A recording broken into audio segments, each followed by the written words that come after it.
Hello friends, I'm Abby and today I'm doing the mid-year freakout tag. I did this tag for the first time last year and I had such a fun time kind of reflecting on how my reading year has gone so far. I have read so far at this point in the year as I'm filming this 104 books. It's not even the end of June, ladies and gentlemen. I'm a monster. So, just as a heads up, I found it very hard to choose just one book for these answers, so I don't think any of them have just one answer. So hold on to your seats, hold on to your hats. It's gonna be quite a video today. So this tag, I think, has 13 questions. Let's get started. The first question is, what is the best book you have read so far in 2021? I chose 4 books for this because I literally could not narrow it down any further. The first book is Get a Life, Chloe Brown by Talia Hibbert, and this is such a perfect romance novel, especially for me. This book is all about Chloe Brown, who loves making lists, me, and she has a chronic disorder where she is constantly in pain, and she has this like near death experience where she suddenly decides, you know what, I haven't been living my life the way I want to. I'm gonna make a list of things I want to accomplish, and it's her Get a Life list, and on that list is to have a random hookup among lots of other fun, exciting things that she thinks she wants to accomplish. And she meets Redford, who is the superintendent of her building, and he's helping her accomplish everything on this list. It was absolutely perfect. It had lots of steam, and it featured 2 characters who are both imperfect but willing to work on themselves, and they had adult conversations. There was a lot of beautiful relationship building, and ultimately I just really loved the mental health representation and Chloe and Red as characters. I love them so much. So this is definitely one of the best books. Next is House of Earth and Blood, the first book in the Crescent City series by Sarah J. Maas. This is my first foray into Sarah J. Maas's writing, and I'm obsessed. I can't stop thinking about it. This book is all about Bryce Quinlan, who is half human, half fae, and she is kind of thrust into this murder mystery investigation and is teaming up with all these different kinds of supernatural characters. So in this world there are wolves and vampires, there are angels and demons, and she is kind of trying to figure out what has happened in this murder mystery on top of a missing artifact that she is in charge of finding because she helps run this antiquity center. So ultimately, perfect characters, so good. I cried multiple times. It was just everything I wanted from an adult fantasy novel, and so I had to give it 5 stars. It's one of my all-time favorites. My next choice is Strange the Dreamer by Laini Taylor. This is a young adult fantasy all about Laszlo Strange, who is a librarian, and he has always been fascinated and obsessed with the city of Weep. And the city of Weep is this like mythical city that nobody believes exists, but he believes. And then this group comes through his city and says that they are going to Weep, and he finds a way to go with them.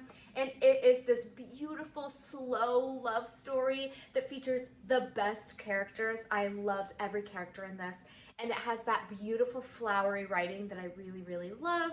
And of course there's a lot of love for books in this book. So good. I'm obsessed with this. Last but certainly not least, my 4th choice for favorite book of the year so far is Black Sun by Rebecca Roanhorse.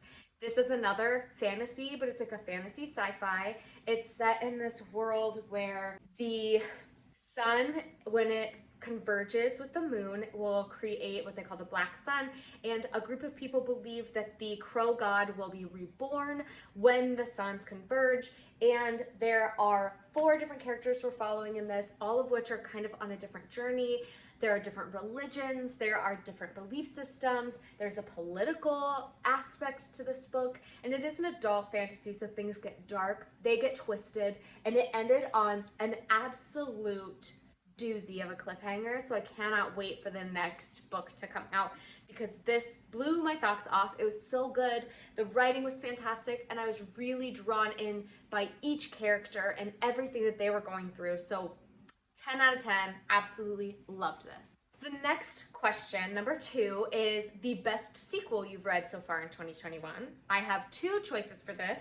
The first one is Muse of Nightmares, which is the sequel to Strange the Dreamer. I absolutely love the way this continued immediately from the first book, and the way that we got to see a well-rounded look at so many of the characters we already fell in love with in the first story. And just the way that this book wrapped up was stunning. And the writing was impeccable, absolutely beautiful, absolutely amazing. Cannot speak highly enough about this. And then the second sequel that I chose was Winter of the Witch, which is book 3 of the Winter Night trilogy. So the first book of this trilogy is The Bear and the Nightingale. The Winter of the Witch really just combined the 2 things that I loved about the first and second book. I gave the first and second book in this series 4 stars, and then this book I gave 5 because it was just beautiful. It had all of the action I wanted, the romance I wanted. It was slow and atmospheric, it was wintry, and it featured some of the folklore and mythology from Russian folklore that I really, really loved. So I thought that this was the perfect wrap up to this trilogy. Question 3 is a new release you haven't read yet, but you want to. And I have 3 choices for this, all of which I have with me, so I'm hoping to read them very soon. The first one is Ace of Spades by Farida Abike Ayimide, and I cannot wait to read this. I believe it is LGBTQ, and it is kind of a Pretty Little Liars, Get Out kind of vibe. I think it might be like a mystery, but I'll just read you the synopsis because I think it'll do a better job than I will. So the little blurb at the top is, all you need to know is I'm here to divide and conquer like all great tyrants do. Aces. When 2 Niveus Private Academy students, Devon Richards and Chiamaka Adebayo, are selected to be part of the elite school's senior prefects, it looks like their year's off to an amazing start. After all, not only does it look great on a college application, but it officially puts them in the running for valedictorian too. Shortly after the announcement is made, though, someone who goes by Aces begins sending anonymous text messages to reveal secrets about the 2 of them that turn their lives upside down and threaten every aspect of their carefully planned futures. I think it sounds stunning. I'm so excited about this. Cannot wait. Another new release I'm really looking forward to is The Maidens by Alex Michaelides, and I read The Silent Patient last year, gave it 5 stars, was blown away, and everybody I've talked to has said that this book is even better than The Silent Patient, so I can't wait to get into this. This takes place at a university. Again, it is kind of a dark academia vibe, and it's all about a professor, I believe, who the students believe might be a murderer.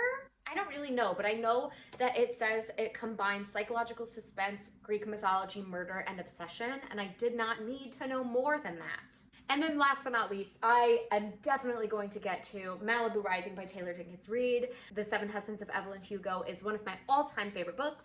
Taylor Jenkins Reid is a fantastic author. I've also loved After I Do by her, and this book is following a character from The Seven Husbands of Evelyn Hugo. So I cannot wait to get into it. I think it's going to be the perfect summer read to finish up my summer.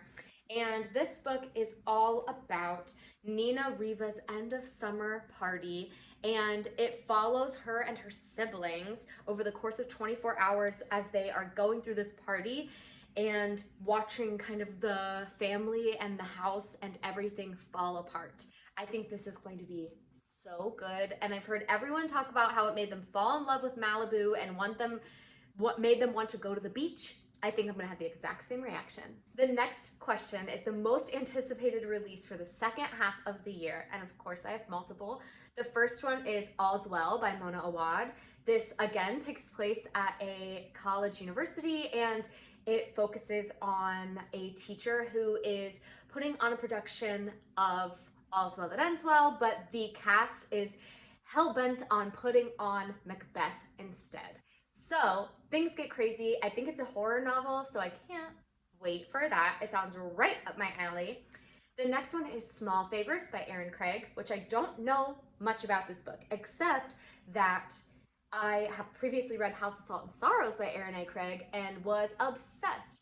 So Small Favors, I believe, takes place in the mountains, whereas House of Salt and Sorrows took place on like a seaside. So it's kind of like a young adult horror, psychological, suspense, paranormal maybe story. Everything I want. And then finally, a sequel I'm really looking forward to is When Night Breaks. I have read Where Dreams Descend this year and absolutely loved it. But again, it ends on a massive cliffhanger. So I need to know how this duology ends. And this book comes out sometime, I think, September. I'm going to buy it immediately because I need to know what happens to these characters. Question 5 is the biggest disappointment of the year for you. And sadly, I have two choices for this. And the first one is the Caraval series by Stephanie Garber. I think this book is fine. It's good. I actually really enjoyed the first and the third one. I think I gave them both 4 stars, or I think I gave this 4 stars, and then the third one 3.5. The second one I only gave 2.5. And I think it was just hyped up too much for me. I think this book is so highly talked about, and I think a lot of people have like nostalgic memories of this series, and reading it as an adult, I just didn't love it.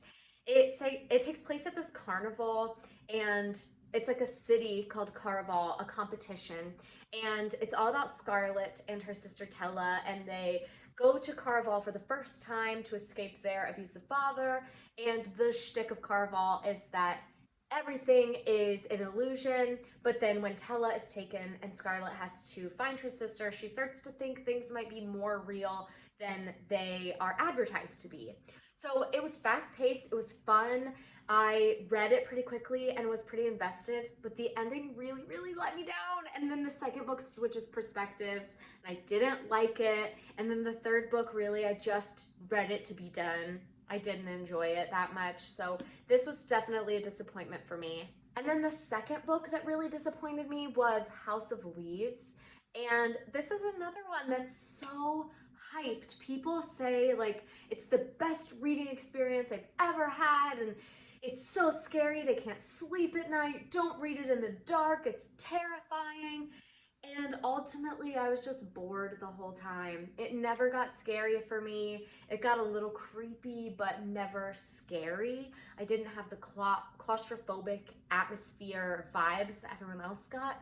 And it wasn't the best reading experience I've ever had. I thought some of the things were fun, but for the most part, it was just kind of boring. So sadly, those are my biggest disappointments this year so far. Question 6 is, what is the biggest surprise you've had so far this year? And I have 4 choices, but they're kind of in 2 different categories. So the first category are sci-fi books, and that is The Long Way to a Small Angry Planet and The Ones We're Meant to Find. I read both of these books for the first time this year, and they are both fairly heavy on the sci-fi. I never considered myself a big sci-fi reader because I just thought that I maybe wasn't smart enough to get it. And although in both of these there are aspects that I definitely don't feel like I super get, the stories and the characters in them totally made up for it. So Long Way to a Small Angry Planet is a character story all about these different characters on the ship, and each chapter basically switches to a different kind of short story almost, following the lives of the characters on the ship. Rosemary is the center of attention in this book, but then you get to meet all of her shipmates and see the love they have for each other, the found family aspect. And this is also like a gender study. So there was a lot of representation of different sexualities, different genders, done in a very different way, which I absolutely loved.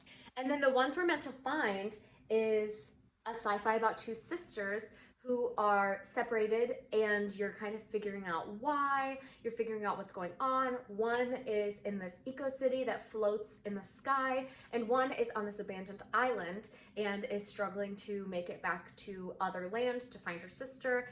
And this book is kind of a climate fiction, kind of a sister love story, and I just really can't stop thinking about it. So I definitely connected more to it than I expected to. And then the second category are short stories. So I have A Phoenix First Must Burn edited by Patrice Caldwell. This is 16 stories of Black girl magic, resistance, and hope. And then Love in Color by Balu Babalola, which is mythical tales from around the world retold. I've never been one to read a lot of short stories because I don't love the fact that we build relationships with these characters and then suddenly don't have them anymore, but these really stuck with me, and I found myself loving the characters just as much even though I only had maybe 30 pages with them. I thought both of these did really, really amazing things. This did a great job building fantasy worlds in a super small amount of time and showing me different stories and different types of messages and morals packed into a short amount of pages. And all of the characters, all of the worlds, all of the stories were super memorable and impactful. And then Love in Color did a great job of packing a whole romance that I truly cared about into each little story. On top of that, retelling previous stories that I had already heard of, such as Greek mythology stories, Egyptian goddess stories, and all kinds of stories from around the world. And both of these really blew me away, and I couldn't believe how much I enjoyed them for short story collections. It definitely opened my eyes and surprised me and made me want to pick up more short stories. Question 7 is your favorite new author. So it could be a debut author or new to you. And I picked 2 for this. Both of them are new to me authors. They are not debut authors, but the first one is Laini Taylor. I loved both books and the Strange the Dreamer duology, and I think her writing is just stunning. I said in a vlog where I read this, actually I think it's a vlog where I read Muse of Nightmares, I said I think Laini Taylor is going to be one of my new all-time favorite authors, and I stand by that. I think she's fantastic. Her writing is flowery and beautiful and impactful. It makes you care about the characters.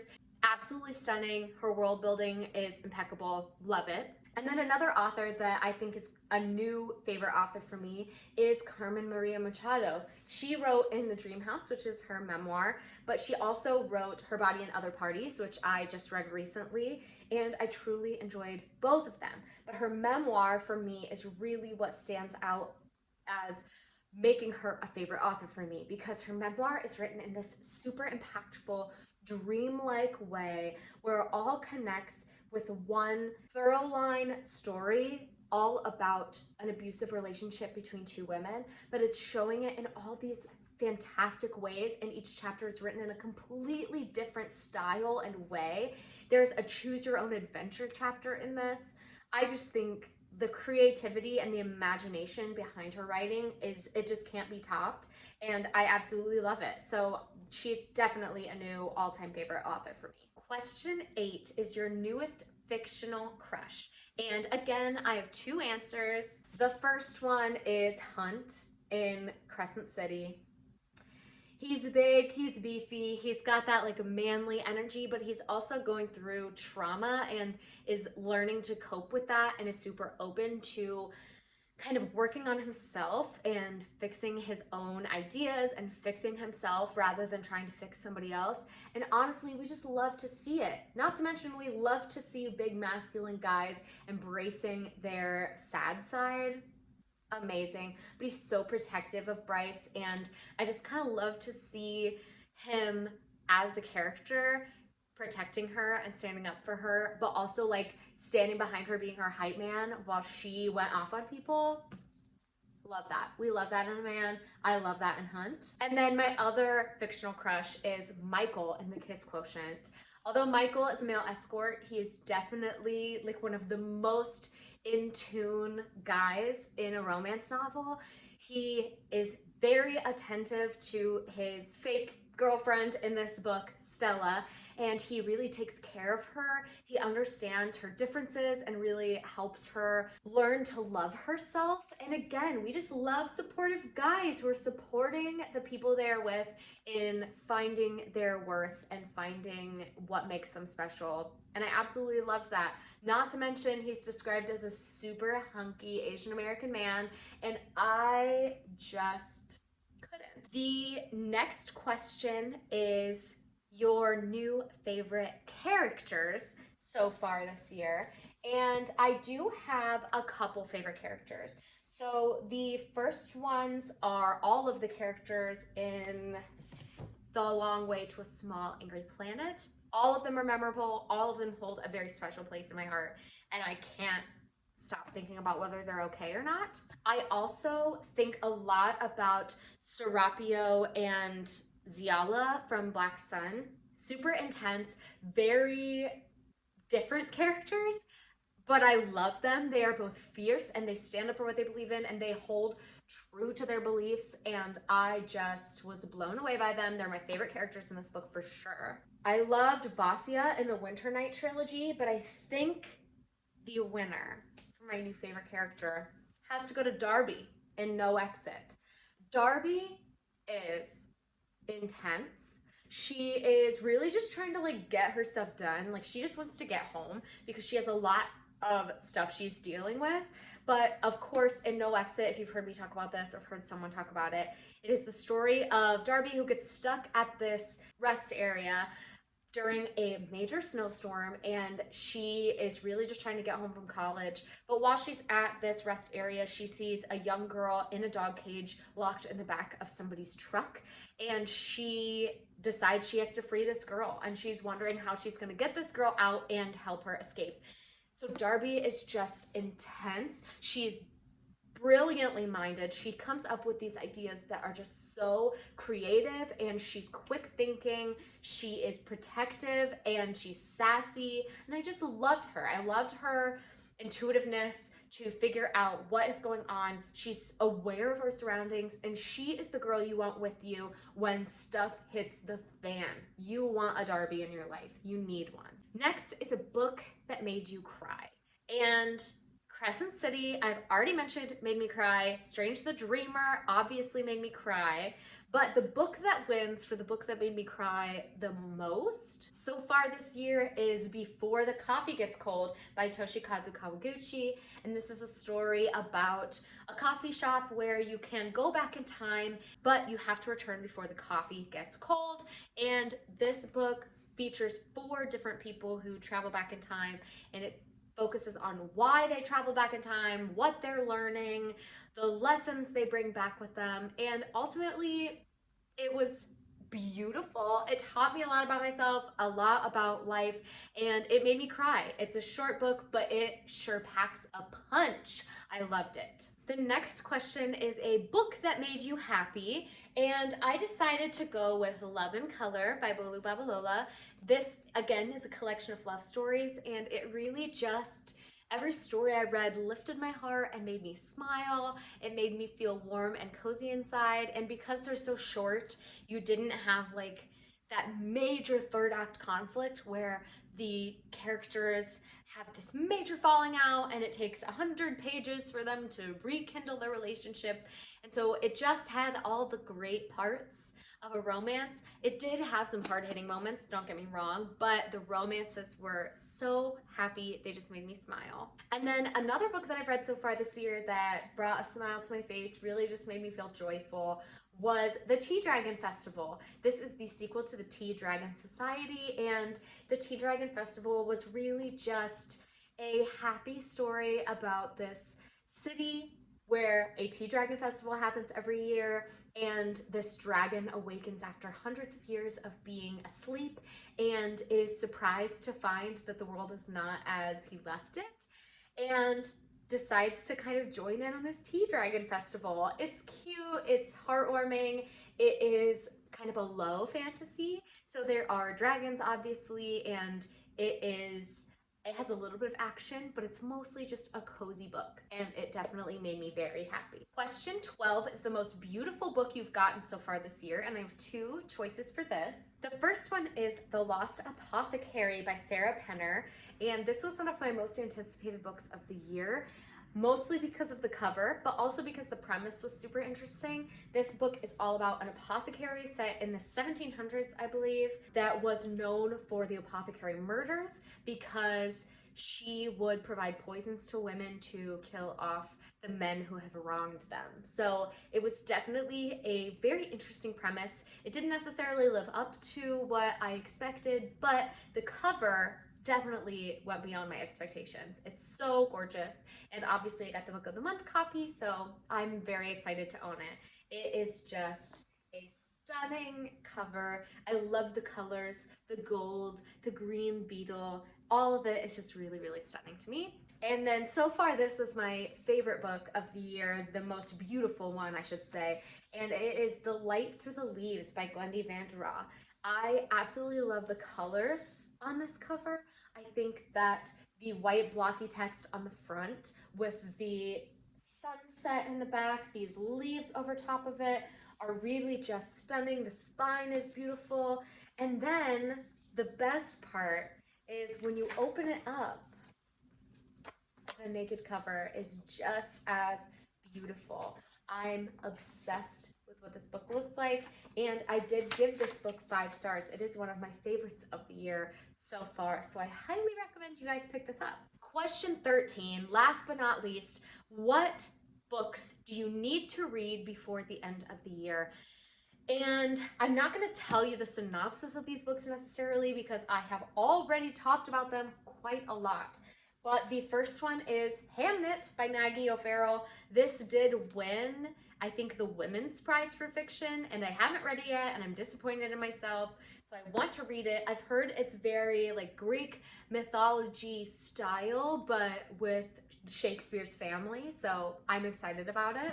Next up is Legendborn, which everyone has talked about. It is an Arthurian legend retelling about a girl whose mother dies and she goes to this university where there are secret societies. I believe there's demons involved. I really just can't wait for it. And then last but not least, I really want to read Piranesi by Susanna Clarke. It's short. I should definitely get to it.